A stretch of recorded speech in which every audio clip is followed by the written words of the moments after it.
આજે તો આપણે છે ને ઘરે જ બનાવશું મોઢામાં મૂકતાની સાથે મેલ્ટ થઈ જાય ને એવી નાન ખટાશ, એ પણ ઓછી મહેનતમાં અને તરત બની જશે। એક બાઉલમાં મેં છે ને અહીંયા 2 ચમચી જેવું ઘી લઈ લીધું છે અને બસ 1 વાટકો દરેલી ખાંડ એડ કરી દીધી છે।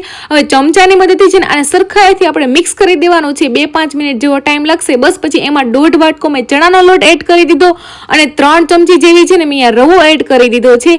ચપટીક જેવો બેકિંગ પાવડર અને ચપટીક જેવું છે ને અહીંયા નમક એડ કરી દીધું અને બસ સરખું બધું મિક્સ કરી લેવાનું છે। હવે આપણે આમાં છે ને ફ્લેવર માટે એલચી પાવડર અહીંયા ઉમેરી દઈશું અને અહીંયા સરખાઈથી આપણે લોટ બાંધી લેવાનો। હવે દૂધ કે પાણીનો બિલકુલ યુઝ નથી કરવાનો, ઘીમાં જ આપણો લોટ સરસ બંધાઈ જશે।